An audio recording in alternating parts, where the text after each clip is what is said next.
Hi everyone, how are you all doing? Welcome back to another video. If you're new to my channel, hi, my name is Elle, I'm 29, I live in New York City. I'm originally from France and I moved here 7 years ago. And it's been exactly a year since I started this YouTube channel, which sounds kind of crazy. But a year ago, I started sharing my life and sharing tips and vlogs and all sorts of things related to New York City living. And I thought that I would share my journey on how I got monetized. I know a lot of YouTubers have made those types of videos and I wanted to hop on the trend because I feel like my growth has been pretty realistic, if you may say. And also a lot of people who make those videos are YouTubers who have very specific niches or, are talking about growing on YouTube. It's kind of easier to grow on YouTube when you're talking about YouTube growth tips, but I wanted to share my numbers and my journey as a New York City vlogger and lifestyle YouTuber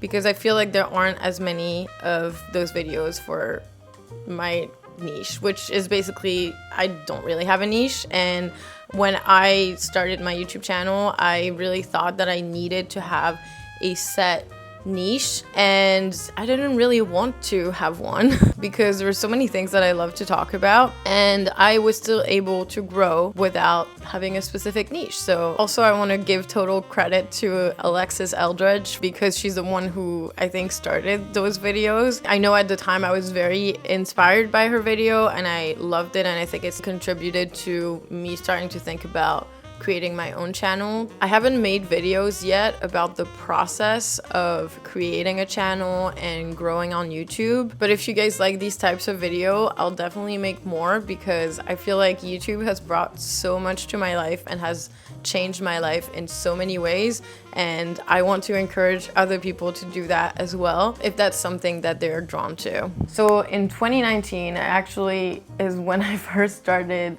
a YouTube channel and I posted I think 4 videos at the time, and then I kind of gave up because it just wasn't the right time for me. I was finishing college, I just didn't stay consistent and I just kind of gave up, and that's okay, it just wasn't meant to be at that time.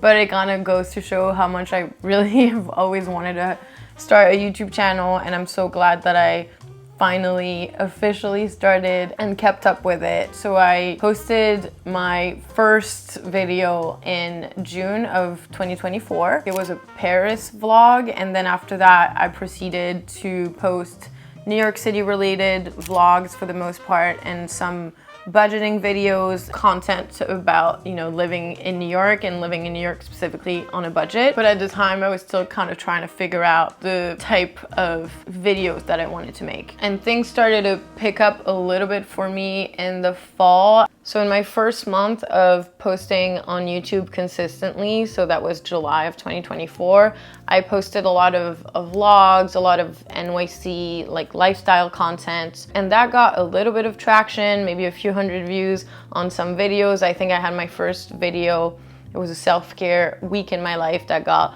over 1,000 views, which was a huge deal for me at the time. I think at the time I had still under 100 subscribers. August, I kind of continued on that path. I stayed consistent, continued to post once a week. I feel like my consistency overall has been really what contributed to my growth on YouTube the most, and I'm very proud of myself for keeping up with it. Most of the time, I might have missed a few uploads, but for the most part, I posted every single week. So in September of 2024 is when things started to pick up a little bit more for me. Specifically, I did a decluttering before fall video that kind of, at least to me, what I considered blowing up at the time. I think that video got over 10,000 views in the first week that I posted it. And I know that the decluttering videos seem to be doing so well on YouTube. I don't know why you guys love those so much. I mean, I love them too. It's just something about the decluttering videos. They always do really well. One of the tips that I have when it comes to trying to ride a trend, because that's kind of what I did a little bit. I did see that some decluttering videos did well, and I thought, I would do my own version of it. One of the reasons why I've seen pretty significant and pretty consistent growth on YouTube is because I've been able to find a good middle between creating videos for growth, but still putting my heart and my personality and my own spin on those trendier videos. Another example is what I spend in a week living in New York City. Those videos usually do pretty well as well, and if you make those types of videos just because they're trendy, people might click on them but not stick around and not subscribe or not be that interested. I think you need to really show your personality and like what's your angle, like why would people subscribe from this video, why would they care about your version of it. And I feel like I try to, and in all of the videos that I make, whether they're more for growth or whether they're more, you know, completely just whatever I want to do, I always try to show as authentically as possible. And I feel like that's made a really big difference in my growth. At least that's what the feedback that I've gotten from you guys on my videos and in the comments. And I'm very proud of that. I'm very proud of having been able to show up as my authentic self, and that, you know, you guys seem to like it and seem to like me enough that you want to stick around and subscribe. That would be my main tip if you really want to grow on YouTube. Honestly, just go after the trendy videos, go after the trendy topics. Look on YouTube. If you see that certain types of videos get a lot of views, do your own version of it. If you're taking your channel seriously, you should 100% try to ride the wave when you see that there's a trend. But you still have to make it make sense for you and for your personality and for the things that you have to say. So for that decluttering video, I had done a mix of decluttering my apartment, but also decluttering my mind. I've done a couple more decluttering videos since, and that's always kind of been the angle that I have, more of a introspective angle, like decluttering your physical and mental space. So that's just an example. After that video, a few of my fall vlogs also did fairly well, got a few thousand views on each of those videos. And then things started to kind of like die down again. Most of my videos still had under 1,000 views. So that's when I decided to start making videos about my apartment and about decorating my apartment, because that's something that I love. I love interior design, I love decorating. So those videos did really well. I think there's a real interest in people's apartments in New York and how people live in New York. So I think that's why those videos did well. And I redecorated a few rooms in my apartment. Those videos did really well and continued to contribute to my growth. And I also did a few budgeting videos that did well. So again, you can see that I didn't really have a niche. I still don't, to be honest. In the winter, I continued to make lifestyle content along with decorating content. The lifestyle content was more around Christmas. That honestly didn't do as well as I thought it would. I was very excited about making that content, so I guess that's what mattered. But it didn't do as well. And then around Christmas break, I went back to France. I visited my brother in London. I made vlogs about that. And I also made a video about what I got for Christmas as a 28-year-old. And that video took me over 1,000 subscribers. So in order to get monetized on YouTube, you need to have 1,000 subscribers and 4,000 watch hours. Interestingly enough, I reached 4,000 watch hours before I got my first 1,000 subscribers, which I have heard is pretty unusual. I think my decluttering video did really well, and then some of my decorating videos did really well in terms of average time duration, which was very exciting because not only is it hard to get views, but it's also hard to get people to really watch the videos all the way through. So I actually reached 4,000 watch hours on November 3rd of 2024, and I only got to 1,000 subscribers on December 27th of 2024. I was also very excited that I got monetized almost exactly at the end of 2024. It was so nice to start the new year being monetized. Felt like such an accomplishment.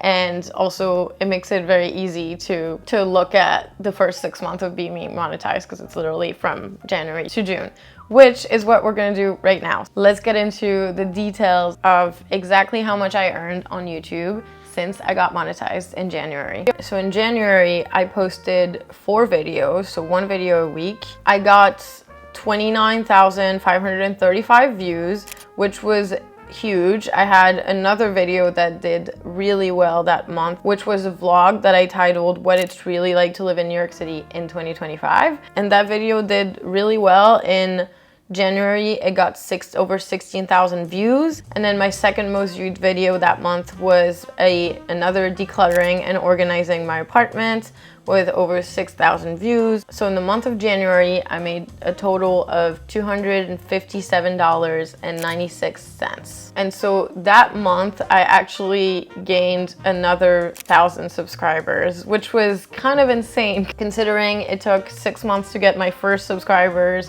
and then just 1 month to get my second 1,000 subscribers. In February, I posted 4 videos again. I got 26,030 views. My most viewed video was another what I spent in a week that I posted that month. I got a little under 8,000 views. My second most viewed video was the what it's really like to live in New York City in 2025, which continued to gain views in February.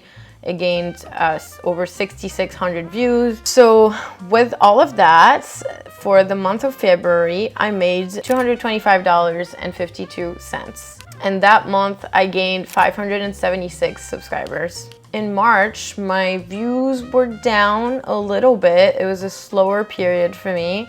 I posted again 4 videos that month. My most viewed video was Chasing Your Dream in Your Late 20s, which was a shorter video that I made to announce that I was going to pursue a new career in photography. That video got 2,699 views, and then I had a few vlogs that got between 1,200 views and 1,400 views. So that month I made a total of $100.73, and I gained 237 subscribers. In April, I posted another decluttering video. I'm sure you're starting to get the trend. If you want to blow up on YouTube, just make decluttering videos. I'm kidding, but they do really well. And that one specifically did better than any of the ones that I had done before. In the month of April, it got 11,296 views. I also made a video about changing my life at 29, which was the continuation of, my video announcing me pursuing a new career. That video also did really well with 6,154 views. And then a few of my other videos, continued to gain some views. That month, I got a total of 22,988 views, and I made $166.25. And then that month, I gained 352 subscribers. In the month of May, the decluttering for spring video did extremely well and kind of blew up as it got 36,765 views. I made another vlog titled What It's Really Like to Live in New York City in Your Late 20s that also did pretty well with 4,743 views. The Changing My Life at 29 video continued to gain views in May with 2,775 views. So that month I got a total of 51,622 views, and I made a total of $421.51. That month I also gained 771 subscribers. And then the month of June was also a really good month for me. I posted a video called Is NYC Still Worth It in 2025, which did pretty well with 16,598 views. My decluttering for spring video continued to gain views with 15,875 views. I also went to France in June and posted a vlog called Life in France for Ordinary People, and that did really well. I was surprised because that was pretty outside of my quote-unquote niche. That video got over 4,000 views. And then I posted a vlog, Week in the Life of a Beginner Photographer, that got over 3,000 views as well. I got a total of 47,173 views. So that month, I made a total of $383.28. I also gained 748 subscribers that month. So that was my first 6 months. Honestly, it's pretty exciting to go through all of it again because it really helps me realize how far I've come and how grateful I feel for this growth, because sometimes it's easy to forget, you know, on a day-to-day basis that you've worked really hard and you've seen results. And honestly, sometimes I still can't believe that I finally decided to take the leap and stayed consistent and have been able to build this beautiful community. So, but let's look at the total of the 6 months. So in my first 6 months of being monetized, I got 189,300 views. I gained 3,700 subscribers, and I made a total of $1,555.25. And I'm honestly just really excited because I'm starting to see that YouTube could be a potential, you know, serious source of income. Obviously right now it's nowhere near enough for me to even consider doing this full time or having it as a significant source of income, but it's just nice to see it get there and to see that it's possible. I feel like the farther you get in the journey, the more you start to realize that it might actually happen for you. And one of the reasons why I really wanted to make this video is because I want to encourage you, if you are thinking about it, to really take that leap, because it is hard work, but it is so rewarding. And if you stay consistent and if you are kind of smart about the type of content that you put out there, and if you show up authentically, you will be able to grow and you will be able to build a community and to do this for yourself. So please let me know in the comments if you would like me to make more videos about my journey on YouTube, my process of making videos. If that type of content interests you, let me know. I can start to make more videos like this one. But I really hope that you guys enjoyed watching this video. If you haven't already, don't forget to subscribe and give this video a like, because it really helps with growing my channel. I appreciate you all, I love you all, and I'll see you guys in the next video.